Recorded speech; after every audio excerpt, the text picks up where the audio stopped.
bienvenidos, bienvenidas. Es un gusto tenerlos aquí en el 7º Foro de Estudiantes y Jóvenes Profesionales. La verdad es que estamos muy contentos de que hayan sumado sus contribuciones a este espacio, y bueno, ya pronto empezaremos a trabajar en las presentaciones, mientras vamos admitiendo a quienes van llegando. Bueno, nos encontramos ya en el último bloque, ya la última parte de este foro. Tenemos los últimos trabajos para presentarles, después vamos a tener una conferencia de Guillermo García, que los invitamos a que se queden, y también el cierre después de todo el congreso, con la conferencia magistral de... ¿Alguien tiene el micrófono? Vamos a ver. Bueno, les decía, el cierre del Congreso con una conferencia magistral de Miguel Iguadare, que también los invitamos a que se sumen en el link del Congreso, que va a ser sobre patrimonio inmaterial. Y también comentarles, como les hemos dicho todos estos días, que pueden mandar un mail y contactarse si quieren hacer algún comentario o alguna pregunta a los trabajos que estuvieron viendo de los chicos, para contactarse entre ustedes y demás.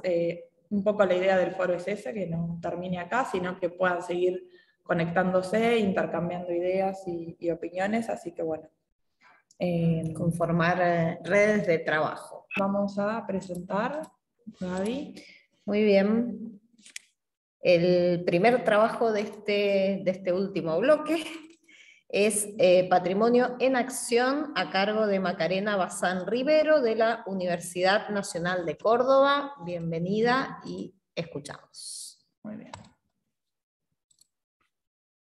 Soy Macarena Bazán Rivero, estudiante avanzada de la carrera de Arquitectura en la Facultad de Arquitectura, Urbanismo y Diseño de la Universidad Nacional de Córdoba, en Argentina.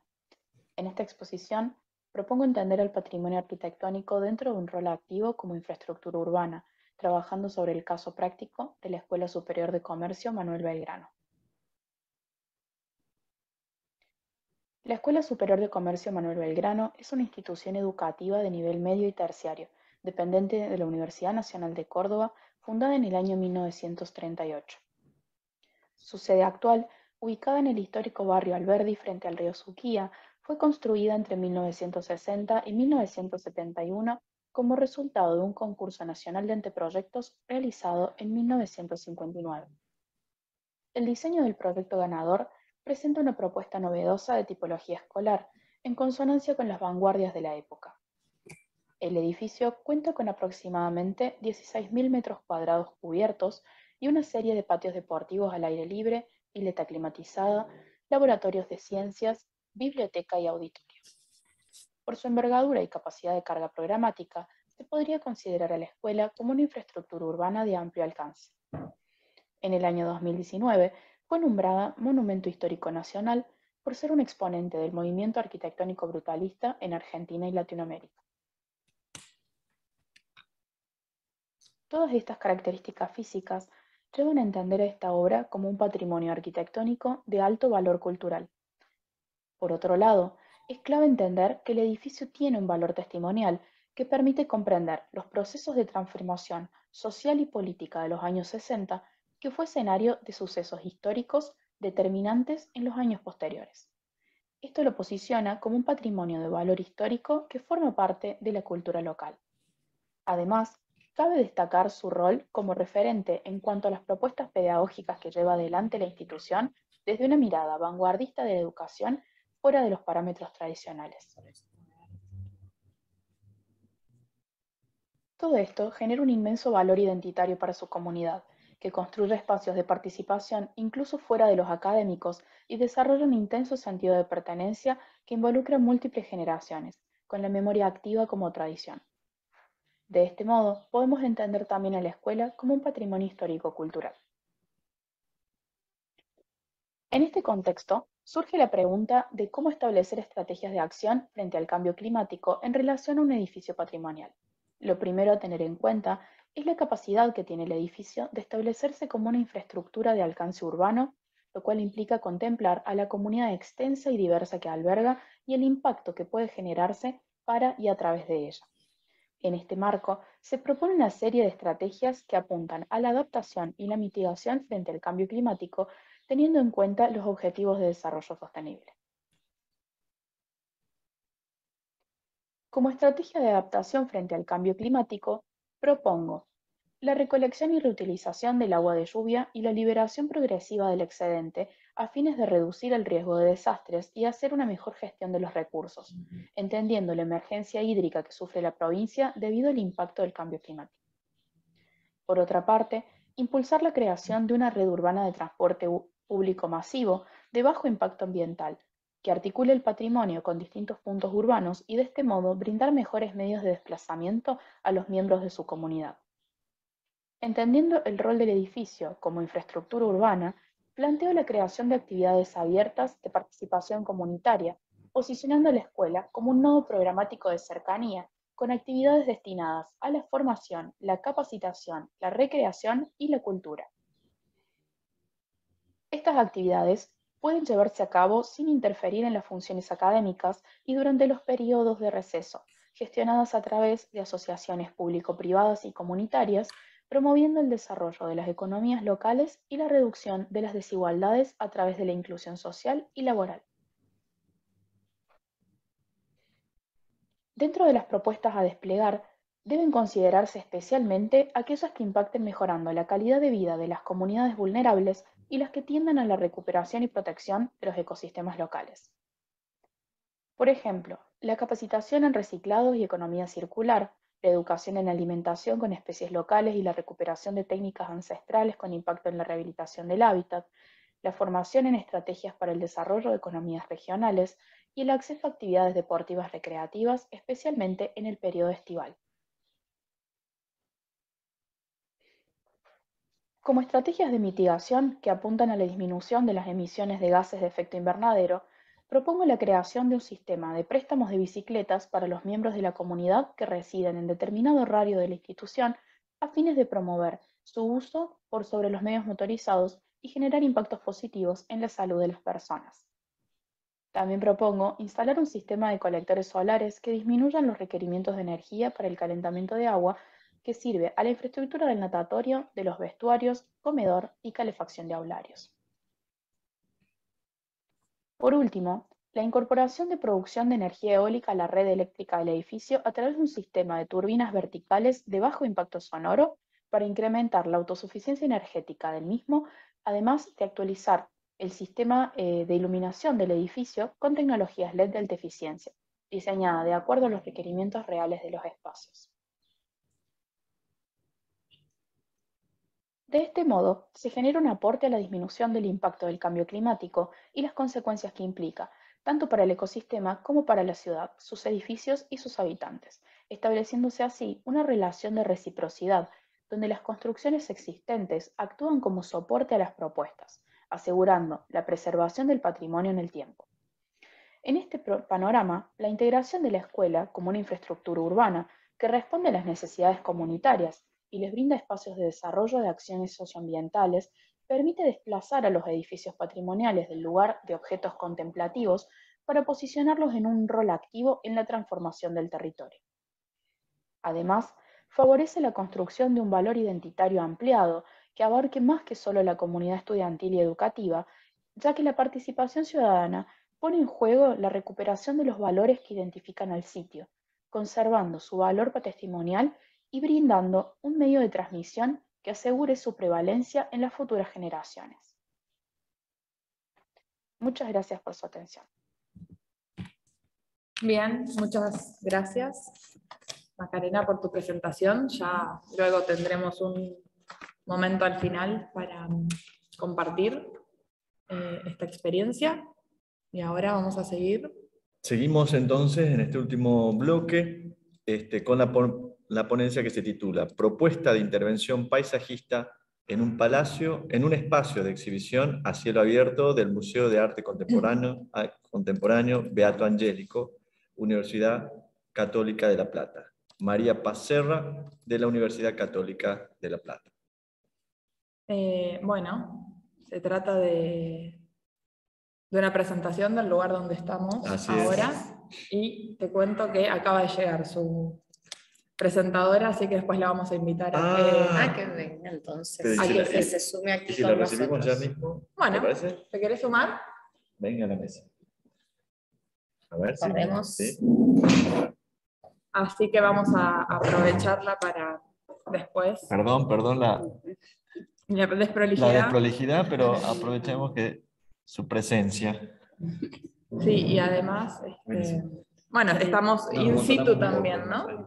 Así es, estamos justamente en el espacio sobre el que va a trabajar la ponencia. Bueno, vamos a verla entonces. Hola, buenas tardes. Mi nombre es María Paz Serra, estudio arquitectura en la Universidad Católica de La Plata y en este espacio quiero compartirles la propuesta de intervención paisajista en un espacio de exhibición a cielo abierto del Museo Arte Contemporáneo Beato Angélico de la Universidad Católica de La Plata. El objetivo de este trabajo es generar una propuesta de intervención paisajista en el patio del museo, refuncionalizando un espacio descubierto como jardín urbano, que permita la contemplación de esculturas del acervo, teniendo en cuenta los conceptos que fueron analizados durante el transcurso de la cursada de la asignatura Arquitectura, Paisaje y Patrimonio. El resultado final es poder enriquecer y dar valor al paisaje existente, aprovechando el lugar con el que contamos, la integración con la preexistencia, para proponer nuevos usos y funciones recreativas, culturales, educativas, de esparcimiento, con el objetivo de mejorar la calidad en la visita de los usuarios. Tomé esta cita del Consejo Profesional de Arquitectura y Urbanismo, que dice que por la planificación del paisaje puede entenderse el conjunto de técnicas, prácticas e inteligencias que intervienen en el tratamiento del paisaje con un enfoque sistemático y sistémico, con el objeto de acomodar ciertos usos del suelo al territorio apropiado, utilizando herramientas de esencia proyectual, técnica, usual, ambiental y estética. Entonces se entiende que a la hora de planificar un paisaje, al igual que un edificio, una vivienda, se debe realizar una recopilación de datos e información, análisis, requisitos del programa, donde todas estas necesidades se conectan entre sí con el entorno, procurando respetar las condiciones medioambientales. Y durante todo este proceso se van a estudiar esos componentes, esos materiales, esos espacios verdes, para luego poder tener una buena fusión y lograr dar una solución al problema o satisfacer las necesidades. Bueno, como principio, el análisis del sitio. La investigación tiene como objeto de estudio el Museo de Arte Contemporáneo Beato Angélico, que es perteneciente a la Universidad Católica. Este se encuentra emplazado dentro del casco urbano de la ciudad, sobre calle 47, esquina 16 y diagonal 73. Está ubicado en una zona céntrica, entonces presenta un gran alcance visual para el peatón como para el que va en automóvil. También se realizó un estudio del asoleamiento.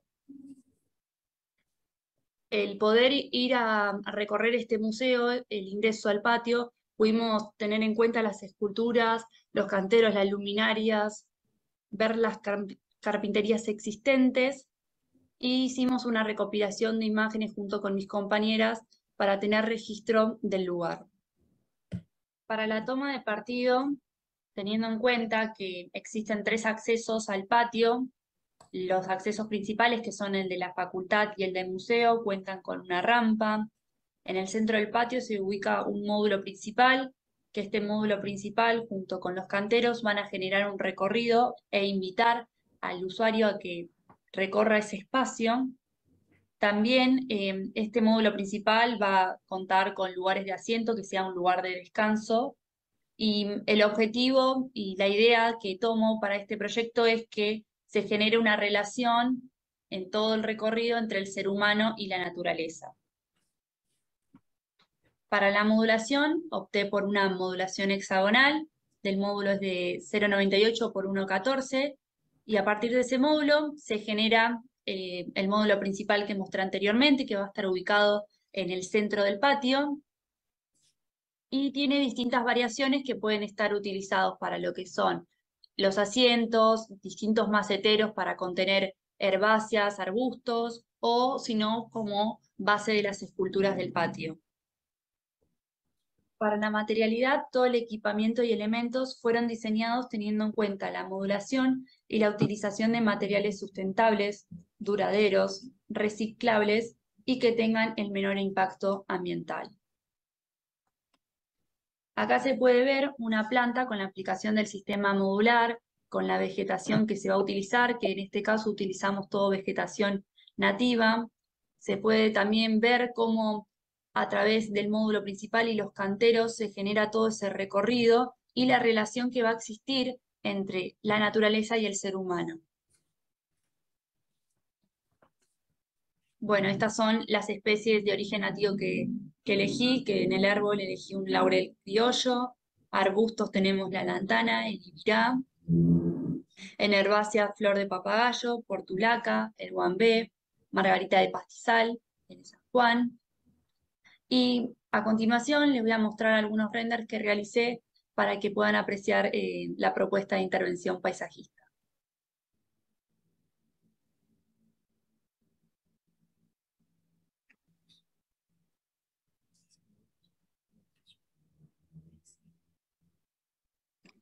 Bueno, como conclusión, como estudiante de esta carrera y teniendo en cuenta la situación actual del calentamiento global y que posiblemente en el futuro nos encontremos con un panorama más apremiante si no generamos ningún cambio, el objetivo nuestro como estudiantes tiene que ser de generar propuestas que contemplen tanto la fisonomía como la explotación y el disfrute como la sustentabilidad, procurando minimizar el impacto producido o a producir y aportando un significativo componente cultural y social.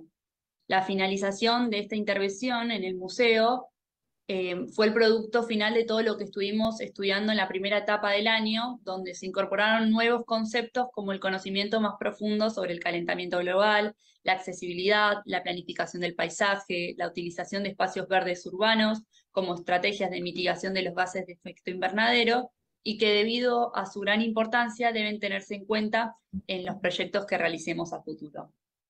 De esta manera finalizo mi presentación y quería agradecer por brindarme este espacio para compartir mi proyecto. Muchas gracias. Bueno, muchas gracias, María Paz. Ahora ya vamos a charlar un ratito.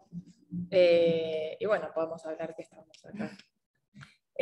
Ahora vamos a ir con el siguiente trabajo, que pertenece a Micaela Florencia Marín Galván, de la Universidad Nacional del Sur, Buenos Aires, Argentina, y que se titula Entre discursos patrimoniales y turísticos, los lugares de la memoria como patrimonios incómodos de la humanidad. Hola, mi nombre es Micaela Marín Galván, soy licenciada en Turismo recibida en la Universidad Nacional del Sur, en Bahía Blanca, Argentina, y vengo a presentarles lo que fue mi tema de tesis, nombrado Entre discursos patrimoniales y turísticos, los lugares de la memoria como patrimonios incómodos de la humanidad. El objetivo de esta ponencia es analizar a los lugares de la memoria como patrimonios incómodos de la humanidad, enfatizando en los discursos patrimoniales y turísticos construidos en torno a estos. Cuando hacemos referencia al término patrimonios incómodos, hablamos de aquella definición que da Prats sobre estos repertorios patrimoniales que son políticamente incorrectos o indeseables por ser bienes que se encuentran vinculados a pasados conflictivos. En este sentido, en las últimas décadas se han legitimado un total de 5 sitios como patrimonios de la humanidad enmarcados en esta categoría, entre los que se incluyen Isla Ore en Senegal, Auschwitz-Birkenau en Polonia, Hiroshima en Japón, Isla Robben en Sudáfrica, Puente Viejo en Bosnia y Herzegovina, y asimismo existen otros que se encuentran en vías de patrimonialización internacional, como es el caso de la ex-EXMA en la Ciudad Autónoma de Buenos Aires. En este sentido, vamos a hablar de estos casos. Las preguntas que guiaron esta investigación fueron: ¿qué lugar ocupan estos patrimonios incómodos en las legitimaciones del patrimonio mundial, cómo se relacionan los lugares de la memoria con la actividad turística, cuáles son los discursos patrimoniales y turísticos construidos, qué actores sociales entran en juego, y qué implicancias materiales y simbólicas se generan a partir del uso turístico de estos espacios. Ahora sí, vamos a conocer un poco de lo que es el contexto histórico de cada uno de estos sitios. Como ven, en el año 1978, la UNESCO marca un hito importante al nombrar como Patrimonio de la Humanidad a la isla Gorea en Senegal, como un lugar de la memoria vinculado a la explotación del hombre, porque este fue el centro de comercio de esclavos más importantes en las costas africanas entre los siglos XV y XIX. Y su valor universal excepcional está fundado en que esta isla es testimonio de la trata negrera en aquella época. Un año más tarde, en 1979, se declara Patrimonio de la Humanidad a Auschwitz en Polonia, lugar que entre los años 1942 y 1944 funcionó como uno de los principales y más grandes campos de concentración y exterminio de la Alemania nazi. Su inscripción en la lista está basada en que este lugar es prueba de uno de los crímenes más grandes cometidos en la historia de la humanidad. Luego, en el año 1996, se declara al Memorial de la Paz de Hiroshima en Japón como Patrimonio de la Humanidad, por haber sido la única estructura que quedó luego de la explosión de la primera bomba atómica utilizada en la historia mundial. En el año 1999 se declaró Patrimonio de la Humanidad a Robben Island en Sudáfrica, porque entre los siglos XIX y XX fue utilizada en varias ocasiones como prisión, hospital para grupos socialmente inaceptables y base militar. Su inscripción en esta lista se basa en que los edificios que forman parte de esta isla son testimonio significativo de su sombría historia. Por último, en el año 2005 se declaró Patrimonio Universal al barrio Puente Viejo en Bosnia y Herzegovina, por ser un sitio en el cual se desarrolló la Guerra Internacional Bosnia y Herzegovina en el año 1992. Este puente fue destruido en la guerra y era su monumento más emblemático, ya que formaba parte de su vida diaria y simboliza una unión histórica. Luego de analizar la historia de cada uno de estos sitios, se hizo un análisis comparado de estos sitios indagados, en los cuales se tuvo en cuenta el año de legitimación, el criterio de patrimonialización, el uso turístico, el discurso patrimonial asociado, el discurso turístico y las tensiones o problemáticas. En cuanto al año de legitimación, acá se encuentran ordenados en orden cronológico cada uno de los lugares que fueron registrados como Patrimonio de la Humanidad por parte de la UNESCO, y en esta comparación se destaca que tanto en la década del 70 como en la del 90 se registraron el mayor número de reconocimientos, no identificándose ninguno en la década del 80.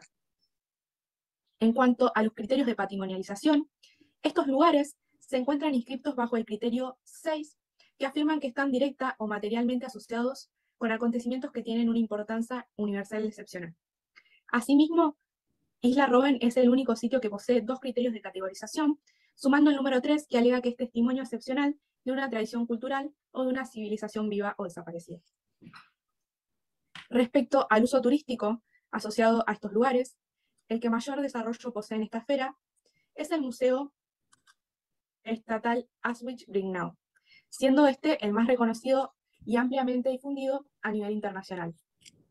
Otro de los lugares con un gran uso turístico es el Memorial de la Paz en Hiroshima, donde se construyó un parque conmemorativo y un museo para hacer una visita más interactiva.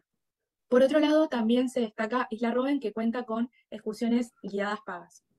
En contrapartida, los sitios que poseen un menor desarrollo turístico son la Isla Gorée en Senegal y Puente Viejo, donde la mayor parte de la actividad turística es impulsada por la población local, con emprendimientos y bazares para la compra de recuerdos. En cuanto al relato patrimonial, en términos generales, el relato patrimonial elaborado en estos sitios se destaca que son reconocidos por su originalidad, por su autenticidad, y se declaran como testimonios, símbolos, parte de la memoria colectiva, funcionando como un memorial para que los sucesos allí ocurridos no vuelvan a repetirse en la historia de la humanidad. Luego, respecto al discurso turístico construido, se pregona una visión positiva del mismo, en el cual se destacan los impactos socioculturales positivos que tiene el turismo y se realza el valor del turismo como difusión de los valores históricos de los lugares. Por otro lado, cabe destacar que Isla Robben es el único al que se lo denomina en su página web como atractivo turístico y usa el criterio asignado por la UNESCO para promocionarse. En cuanto a las tensiones y problemáticas asociadas, el único lugar patrimonio en el que se ha manifestado en contra de algunas prácticas turísticas es el más reconocido turísticamente, que es el Museo de Auschwitz y Birkenau. Esto es así porque los turistas realizaban fotografías indebidas en el museo. Por otro lado, desde el punto de vista de los turistas, la Isla Borel y Robben son los que presentan una calificación más baja en las reseñas de Google y TripAdvisor. En Isla Borel, los visitantes manifiestan malestar durante su recorrido debido a que las ventas de los vendedores ambulantes son muy agresivas y los persiguen durante todo el recorrido.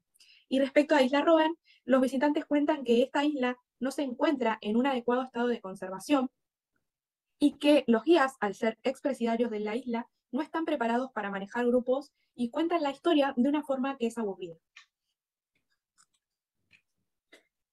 A nivel nacional, tenemos el caso de la ESMA, que se encuentra en vías de patrimonialización. El Museo de la Escuela de la Mecánica Armada está ubicado en la Ciudad Autónoma de Buenos Aires y fue uno de los más grandes centros de detención, tortura y exterminio clandestino que se implementó en la última dictadura cívico-militar entre los años 1976 y 1983. En mayo de 2015, tras varios años de debate, el Directorio de Organismos de Derechos Humanos, del Espacio, Memoria, impulsó la candidatura del museo en la lista de Patrimonio Mundial de la UNESCO, por considerar que es un testimonio y un símbolo del terrorismo de Estado, además de ser prueba y símbolo del consenso social y de la persuasión como instrumentos para la búsqueda de justicia. En 2017 fue aceptado como parte de la lista tentativa de Patrimonio Mundial de la UNESCO. En relación al turismo, cabe destacar que la gestión de este museo es llevada a cabo tanto por el Gobierno Nacional como municipal y los organismos de derechos humanos que trabajan en forma conjunta para crear iniciativas turísticas que promuevan la participación de la comunidad. En cuanto al discurso patrimonial construido, desde este museo manifiestan que este sitio es un nexo entre el pasado represivo y el presente en construcción continua para la transformación del futuro colectivo. En síntesis, en esta investigación se pudo establecer que estos lugares han formado parte de hitos históricos de importancia mundial. Todos estos hechos marcaron un antes y un después en la historia de la humanidad, y esto es lo que le atribuye el valor universal excepcional. En cuanto a los relatos patrimoniales, todos basan en torno a su papel como testimonio o símbolo de los hechos negativos allí ocurridos, y por otro lado, en referencia a los discursos de valorización turística, se concluye que el turismo pretende ser utilizado como una herramienta para divulgar y rememorar las tragedias allí ocurridas para que no vuelvan a repetirse. Para finalizar, en cuanto a los actores sociales implicados a nivel nacional e internacional, se realizaron entrevistas en profundidad a actores claves y se destacó que en estos procesos de legitimación patrimonial y puesta en valor turístico, la labor de estos actores en estos espacios carga con un peso y una responsabilidad mayor a la de otros patrimonios, ya que cuentan con la particularidad de involucrar temas sensibles para una sociedad. A modo de conclusión, el turismo en estos sitios puede ser considerado una buena herramienta para la divulgación y la conmemoración de los hechos ocurridos. Su legitimación como patrimonio de la humanidad por parte de la UNESCO contribuiría a una internalización y difusión de los mismos. Sin embargo, es sumamente importante que aquellos actores involucrados en la preservación y en la gestión concuerden en la construcción de los discursos patrimoniales y turísticos que pretenden transmitir a quienes visitan estos sitios y que realicen un análisis en profundidad de cuáles serían las implicancias de formar parte de la lista de Patrimonio Mundial, ya que si tenemos una inadecuada administración, se podría generar una mercantilización turística extrema, la destrucción del bien a preservar y una banalización del mensaje al que se pretende difundir. Muchas gracias por escuchar atentamente. Muchas gracias, Micaela. La verdad que es un tema muy interesante. De hecho, es un tema que se trató también en las conferencias a lo largo de estos encuentros que se vienen realizando. Y es un tema bastante complejo por lo que involucra, ¿no? Porque hablamos por un lado del rescate del mensaje con una sensibilidad muy profunda, pero por otro lado de ese mensaje conservado para la práctica del turismo cultural, ¿no? Que puede implicar, tal vez mal practicado, Un mensaje erróneo. Claro, no solo el mensaje erróneo, sino la superficialidad, la banalización. Exactamente, esa es la palabra. Vamos a tener unos minutos para charlar después de estos temas que la verdad que son todos muy interesantes. Bueno, pasamos a la última ponencia, entonces, te toca, Josefina, cerrar el foro prácticamente, así que vos anda preparando, ya sabes que vas a tener que presentar vos, así que nosotros vamos a dejar de compartir pantalla, mientras yo te voy presentando, ¿sí? Josefina Cotela nos va a presentar el registro fotográfico como herramienta de preservación patrimonial, antiguas casas en riesgo en San Miguel de Tucumán. Josefina es de la Universidad Nacional de Tucumán, de la Facultad de Arquitectura y Urbanismo. Hola, mi nombre es Josefina Cotela, soy parte del Instituto de Historia y Patrimonio de la Facultad de Arquitectura y Urbanismo de la Universidad Nacional de Tucumán. Hoy voy a presentar mi trabajo del registro fotográfico como herramienta de preservación patrimonial. Forma parte de un trabajo en curso, una investigación en curso, y propone reflexionar acerca del uso de la fotografía como herramienta de registro e investigación de la arquitectura doméstica en San Miguel de Tucumán. Por eso hablamos de las antiguas casas en riesgo de San Miguel de Tucumán. En este congreso el objetivo es mostrar los avances del relevamiento fotográfico y sobre todo destacar el valor del mismo como herramienta de preservación. En el Centro Histórico de Tucumán no hay actualmente un registro actualizado de lo que es el patrimonio arquitectónico doméstico. Se han hecho en colaboración con las oficinas municipales y el Instituto de Historia, con la Comisión Nacional de Museos, Monumentos y Lugares Históricos. Se ha realizado un inventario de sitios y edificios de valor, que si bien hace un amplio registro del patrimonio, hoy, al haber sido este registro de 1992, hoy muchos de esos edificios inventariados ya han sido demolidos o están en un grave y avanzado estado de deterioro. Resulta claro que no hay actualmente un registro integral y actualizado del patrimonio doméstico y que nos permita de modo eficiente gestionar su protección aplicando las leyes sobre patrimonio actualmente vigentes. Se suma a esta situación la superposición de la ciudad tradicional con el microcentro actual, que aunque preserva la vitalidad del centro histórico y genera una dinámica urbana muy valiosa, ha provocado una pérdida de gran parte de su valor patrimonial a causa de un proceso de renovación. Este proceso está orientado claramente por intereses especulativos, inmobiliarios y de utilidad. La ciudad no es valorada según su valor social y cultural, sino por el valor de su parcela.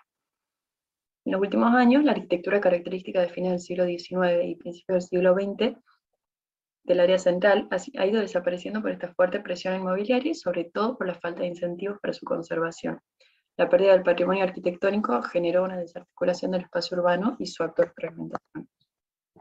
Por eso la investigación en curso permitirá completar y actualizar este registro fotográfico con los bienes que ya son bienes de interés cultural y de aquellos que aún no han sido inventariados de modo sistemático dentro del casco. La fotografía, como herramienta de preservación, cada día adquiere un papel más serio en los estudios científicos. Como documento histórico, permite analizar, descubrir e interpretar diversos aspectos de la historia de las obras. En el pasado, decía Viollet Leduc, la fotografía jugaba un rol fundamental, en muchos casos constituían los primeros documentos veraces en el cual se basaban los proyectos de restauración o reconstrucción, como es el caso famoso de la Casa Histórica de Tucumán. Pero hoy en día también el registro fotográfico se utiliza como un instrumento de investigación para llevar a cabo el relevamiento de campo. El relevamiento fotográfico facilita el registro de aspectos que mediante la redacción de un informe técnico quizá y la confección de planos muchas veces resultan insuficientes e imprecisos. En base a los relevamientos se puede identificar el entorno inmediato en el cual la obra se halla inmersa, las características formales y materiales de la obra, el mantenimiento y el estado de conservación del bien, que es lo que nos interesa sobre todo en este trabajo, y la existencia de riesgos estructurales. Sin dudas, constituye una fuente de documentación vital en el relevamiento e inventariamiento de lo existente. Para recolectar estos datos que recién mencioné, y para a futuro analizar y evaluar las acciones de conservación de cada una de las obras y también ponderar la urgencia de intervención en cada caso. La metodología aplicada para este trabajo, en su primera etapa de trabajo de campo, es la siguiente. Se hace un registro fotográfico del patrimonio doméstico del casco histórico con áreas delimitadas dentro del centro histórico. A partir de ese primer registro lo sistematiza en una geolocalización en red para facilitar los aportes entre varias personas y hacer estudios al respecto. Y cuando ya están geolocalizadas en un mapa, se identifican cuáles tienen mayor valor patrimonial y se los clasifica según su estado de conservación. Acá podemos ver algunos ejemplos de lo que fue el trabajo de campo en su primera etapa. Sigue en curso. Esta es una vivienda que se la ve muy descuidada. No es la más descuidada, seguro, no es, pero se pueden ver el estado de conservación bajo de abandono y descuido. Acá hay una vivienda refuncionalizada, cuya fachada fue intervenida para adaptarse a las necesidades de un local comercial, pero se la ve preservada en esta parte y bueno, y acá esta es una vivienda que fue refuncionalizada y está en un estado de conservación mejor, moderado alto. Fue refuncionalizada para ser oficinas de la Universidad Nacional de Tucumán. Este es un video a modo de ejemplo para demostrar la geolocalización de lo que hablaba. Se trata de un sistema en el que uno marca puntos en un mapa y sube imágenes y se puede agregar información al respecto y se va en un mapa que pueden acceder cualquier persona. Se van mostrando las imágenes y la información de cada una de las viviendas y con varias imágenes, para tenerlo todo sistematizado y que se pueda trabajar en red y que quede a futuro. Bueno, esto es a modo de ejemplo para demostrarlo acá en el Congreso. Pero bueno, en conclusión, si bien la normativa que declara San Miguel de Tucumán como ciudad histórica constituye un gran avance para su protección, para que esta protección sea efectiva y aplicable, es necesario contar con un registro actualizado del patrimonio. Es necesario tener un registro de qué es lo que se necesita proteger para poder protegerlo. Entonces, por eso se registra de esta manera y se lo sistematiza de la forma que hemos elegido. Así que bueno, muchas gracias por escucharme, quedo a su disposición y bueno, muchas gracias por la oportunidad.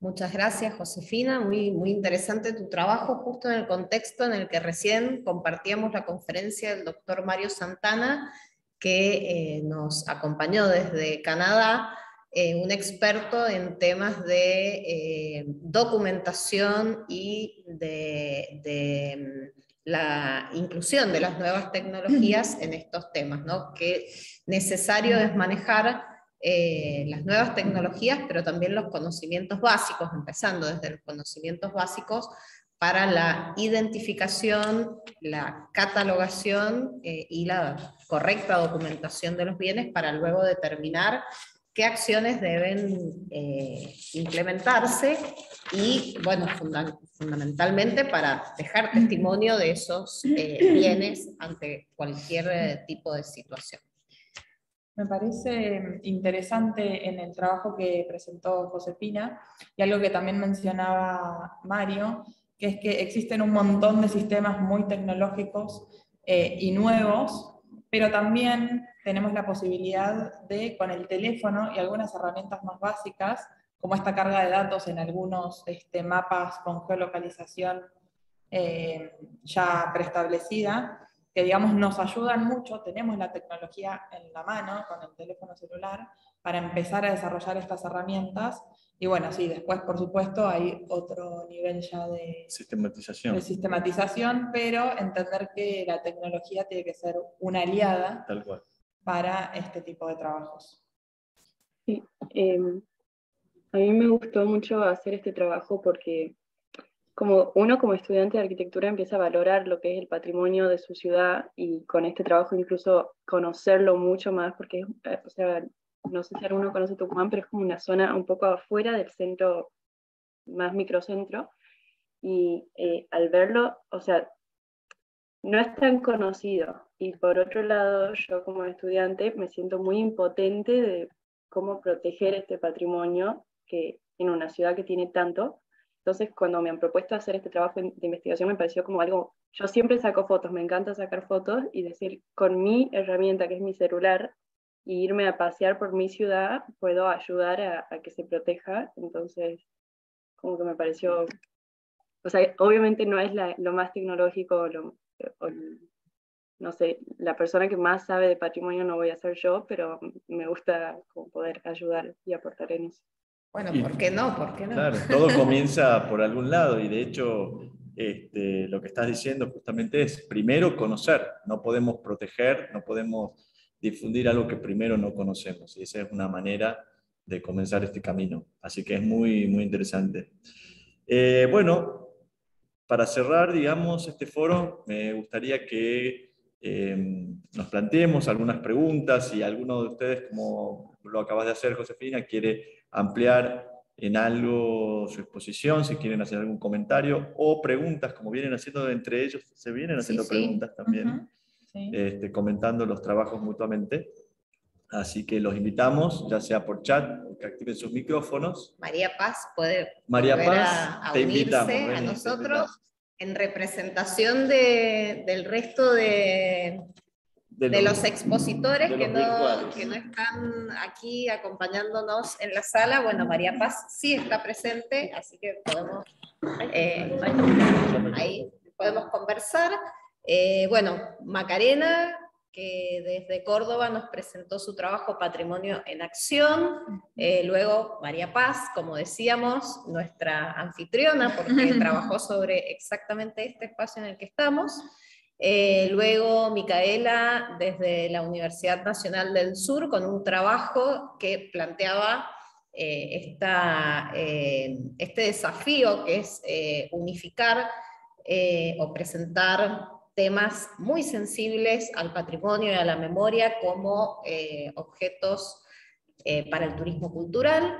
Y finalmente desde Tucumán, Josefina Cotela con esta propuesta de rescate, ¿no?, de antiguas casas de San Miguel de Tucumán a partir del registro fotográfico. Así que habilitamos el espacio para que conversen entre ustedes y el público presente también, si quiere aportar algún comentario. Para eso son 2 minutos. Perdón, a mí me gustaría hacerle una pregunta a Josefina. Buenas tardes a todos. Me gusta mucho, bueno, esto que plantea. Yo creo que como estudiante de arquitectura y quien está interesado un poco en la historia de su ciudad y bueno, en lo que es el tema de patrimonio, es algo que bueno, también me interpela bastante. Me parece muy interesante esto de hacer un registro fotográfico. Me parece que es un primer paso para entender qué estamos valorando también como ciudadanos, no solamente como entendidos de la materia.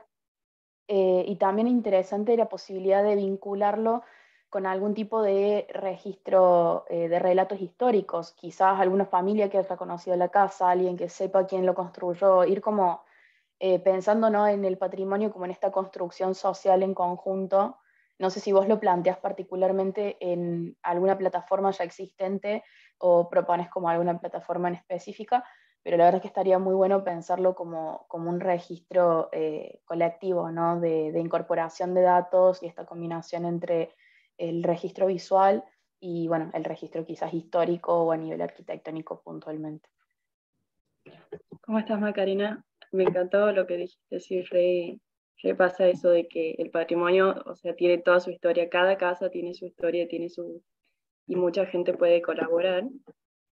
Ahora la idea es terminar de hacer el registro, porque como dije, es una investigación en curso, lo empecé hace muy poquito, el registro y subirlo a toda esta plataforma que se llama que, o sea, simplemente con un link, y cualquier persona puede acceder y ver el contenido, y si yo quisiera también podría permitir que lo editen y que le agreguen información. Entonces creo que a futuro puede estar muy bueno como idea invitar a la gente de Tucumán que aporte datos de las cosas que saben. Me sería buenísimo.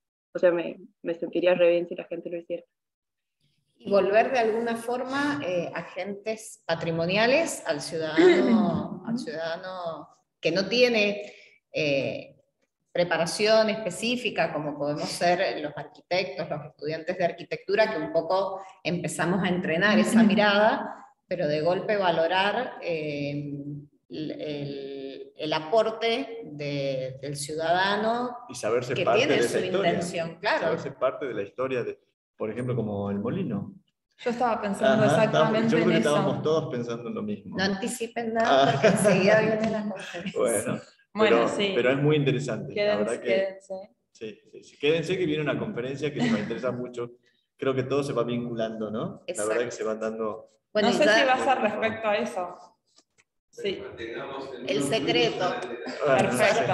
Sorpresa. Bueno, pero es un poco eso, ¿no? Cómo la comunidad ha ayudado y ha sido parte de la restauración de un lugar así, porque era el único registro que se tenía de algunos sectores, que no vamos a decir cuáles son, pero que se pudo hacer un buen trabajo gracias al aporte de quien había ido a merendar, a tomarse un café alguna vez, si tenía alguna foto, algún relato. Y en el caso del museo, aquí donde estamos, María Paz, ¿qué representó para vos aportar al patrimonio desde el punto de vista de una intervención paisajística? Bueno, el hecho de que nosotros yo estudiante de arquitectura, esto lo hago a través de una asignatura electiva, y está muy bueno porque no solo estoy con chicos de arquitectura, sino que estoy con chicos de diseño de interior, con chicos que están en distintos niveles y en otras sedes. Entonces no importa la edad, la experiencia, sino que todo eso lo volcamos en un foro, vamos compartiendo información, nos sirve, investigamos, leemos, vemos videos y tenemos un foro colaborativo donde vamos poniendo toda la información, y asimismo esa información cada uno la fue tomando para su proyecto. Por ejemplo, la elección de las plantas nativas, de la vegetación, cada uno tomó 3 especies.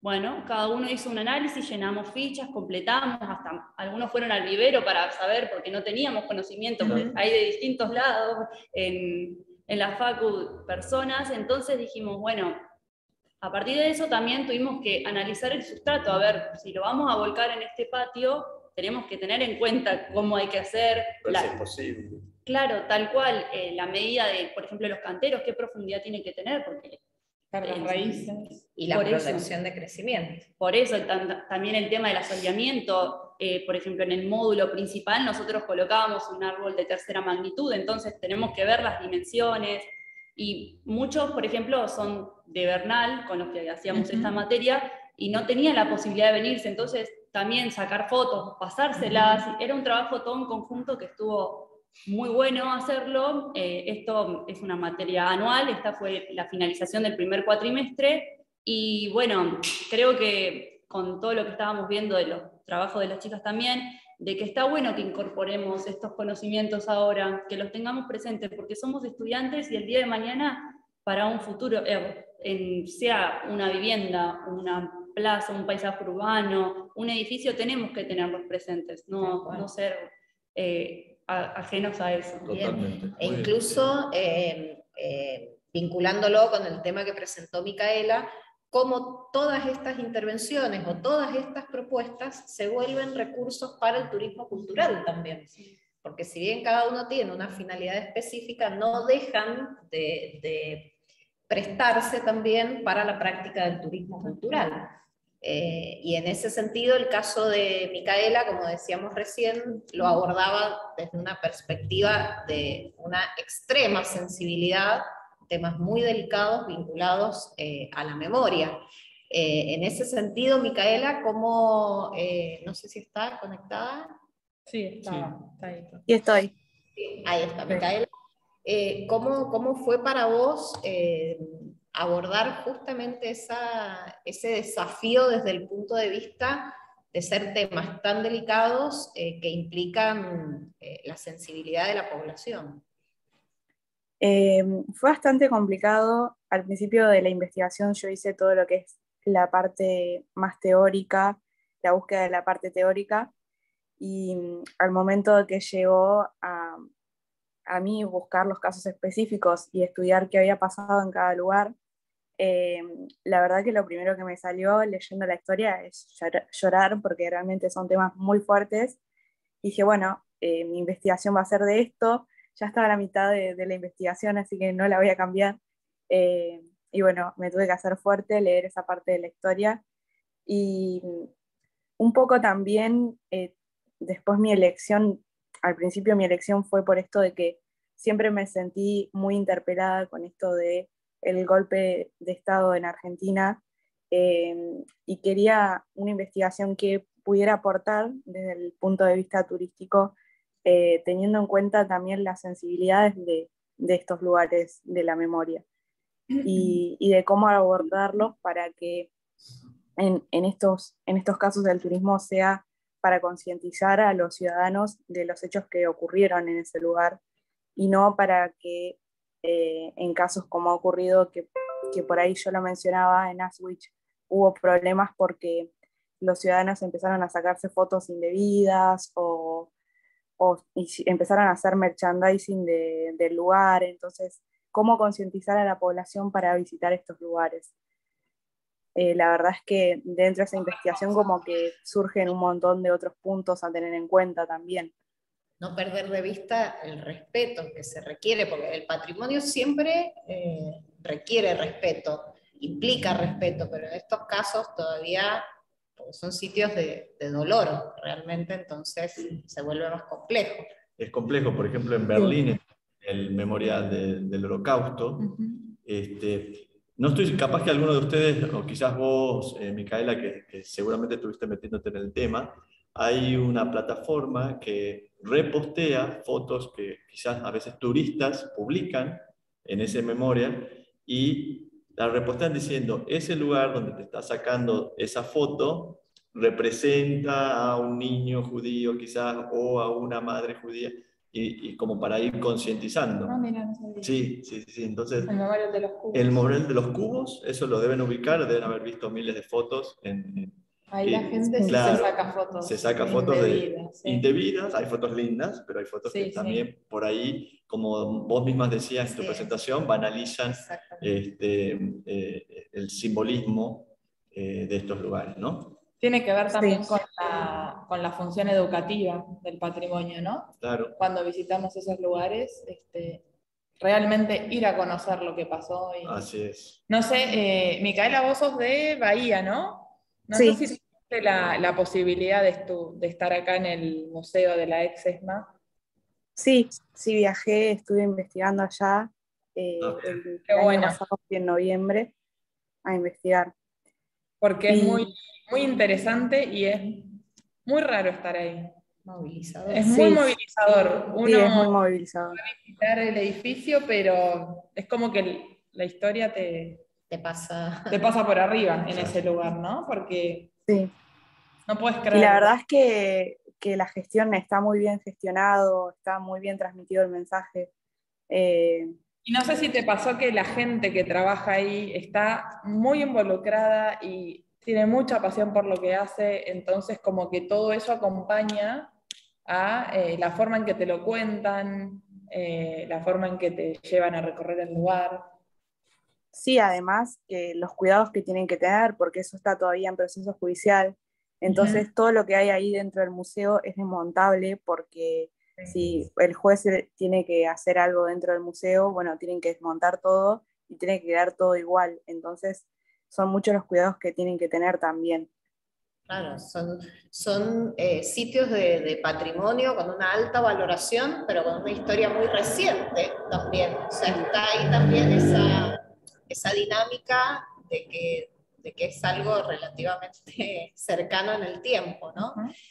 Y en ese sentido también vincular el trabajo de Macarena desde Córdoba, que justamente la propuesta del título es curioso, ¿no? Patrimonio en acción. Creo que resume un poco el espíritu de todos los trabajos, porque ustedes, en cada uno de sus trabajos, se ha propuesto de alguna forma como protagonistas para abordar el patrimonio desde distintas perspectivas. Así que, no sé, Macarena, si estás por ahí, Sí, sí, ¿nos acá querés estoy. contar un poquito cómo fue tu experiencia? La verdad es que fue interesante mirarlo desde el lugar del patrimonio. Yo soy exalumna del Colegio Manuel Belgrano. Eh, Siempre entendí que tenía un rol social el edificio en sí, un valor a nivel histórico, porque bueno, está muy marcado por todo esto justamente de la dictadura, hubo un gran número de desaparecidos estudiantes eh, dentro del colegio y de hecho cada 24 de marzo, con cada acto que se hace, digamos, en esta fecha, vienen familiares de estos chicos a participar en la escuela. De hecho, una de las fotos justamente de la presentación es de uno de estos actos y sale, bueno, una madre con el pañuelo en la foto. Es como algo que nos toca muy de cerca y por ahí, bueno, un poco vinculando con lo que decía Micaela, después me gustaría hacerle una pregunta, pero bueno, correrme del lugar de usuaria, empezar a pensarlo desde el lugar del patrimonio y cómo el colegio tenía la posibilidad también eh, de ponerse a una escala más urbana, ¿no? Y brindar un servicio en un sentido más amplio y exceder un poco su rol educativo únicamente como secundario. Me pareció que estaba súper interesante porque tiene una vinculación, digamos, con su comunidad muy fuerte y al ser un edificio tan icónico en una zona de un barrio súper residencial, me parece que está bueno esto de pensarlo desde la posibilidad de hacer otras actividades dentro, ¿no? De llevar un poco lo que pasa afuera hacia adentro del edificio y lo que pasa adentro hacia afuera. Eh, a partir de, bueno, de que fuera nombrado de interés municipal y después posteriormente su nomenclatura como monumento nacional, tuvo un poco más de visibilidad, no solamente la historia del edificio en sí a nivel arquitectónico, sino también un poco también el proceso de lo que pasa adentro, de cuál fue su historia y de cómo se participa, digamos, dentro del colegio con toda esa comunidad tan amplia y que a lo largo de los años, porque estamos hablando de que han pasado como 40 años, sigue habiendo gente que se acerca al colegio a compartir sus vivencias, las historias de sus hijos, a hablar de la memoria y a transformar la escuela en un espacio de eso, ¿no? De revalorización de nuestra historia como sociedad. Entonces, bueno, la verdad es que fue realmente una linda experiencia mirarlo desde ese otro lado, pensarlo también como vecina, porque también vivo cerca, entonces pensarlo como vecina también del barrio y cómo uno podría participar de actividades planteadas dentro del colegio, teniendo en cuenta que, bueno, hace muchos años también era un espacio deportivo recreativo abierto a la comunidad y que bueno, con los años y distintas gestiones se ha ido como cerrando más en sí mismo, entonces ha sido muy bueno como imaginarlo también abierto a su comunidad. Y bueno, respecto a la pregunta que me gustaría hacerle a Micaela, ella en un momento menciona eh, que es importante hacer de estos recorridos turísticos, por más que sean patrimonios sensibles, digamos, a nivel histórico, es importante hacerlos como entretenidos, podríamos decirle, al visitante, porque a veces realmente es difícil conectar con la historia o la historia es como muy dura de abordar, eh, pero a la vez también es necesario hacer que haya como un engagement con el visitante, ¿no? Un enganche ahí. No sé cómo se puede trabajar eso desde el turismo, por ejemplo. Vos habías mencionado, creo, esto de que la gente estuviera preparada. Yo particularmente no conozco el ESMA. En Córdoba sí tenemos dos centros importantes, similares, digamos. Sí conozco el de La Perla, por ejemplo, que está camino a Carlos Paz, y si bien el recorrido es un poco contarte la historia, por ahí también está bueno esto de mostrarlo quizás de una manera más descontracturada, quizás, sin quitarle el valor. Entonces, bueno, mi pregunta era esa por ese lado, cómo incorporar la parte turística sin perder el valor histórico, digamos, del patrimonio. Muchas gracias por tu pregunta, Maca. En realidad, lo que yo estaba mencionando ahí en la investigación que hice en mi tesis, lo que se dio, que unos turistas lo que decían era, bueno, la verdad es que no me gustó el recorrido que se hizo porque era poco, como que no era entretenido. Pero esto surgió y por eso hablo de la importancia del mensaje que transmitimos como gestores turísticos. Esto surge porque es en Robben Island. Robben Island tiene una página en donde dice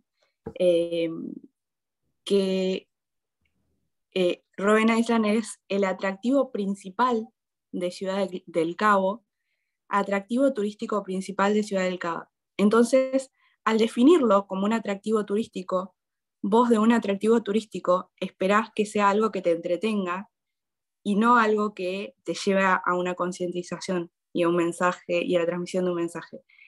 Y ellos decían que tenía poca experiencia la gente que estaba ahí para el manejo de grupos y para hacer atractivo este recorrido, pero porque eran expresidiarios, o sea, las mismas personas que vivieron, que estuvieron presas en esa isla, eran las que le estaban contando la historia. Y qué mejor que alguien que lo vivió para que te lo cuente. Creo que en ese sentido lo erróneo de Robben Island fue plantearlo como un atractivo turístico, por eso es tan importante el mensaje, porque a estos lugares no vamos a entretenernos, vamos a conocer un poco de nuestra historia, concientizarnos, no a entretenernos. Entonces, sí se puede cuidar un poco más el mensaje, se puede hacer tal vez algo más dinámico, con un guía turístico dentro del museo que te sepa explicar bien, pero no hay forma de hacerlo entretenido porque el mensaje dentro de estos lugares es otro, que es el de la concientización. Y sin duda, sin duda. La verdad que me encanta cómo se va armando. Cómo todos los temas se empiezan a vincular.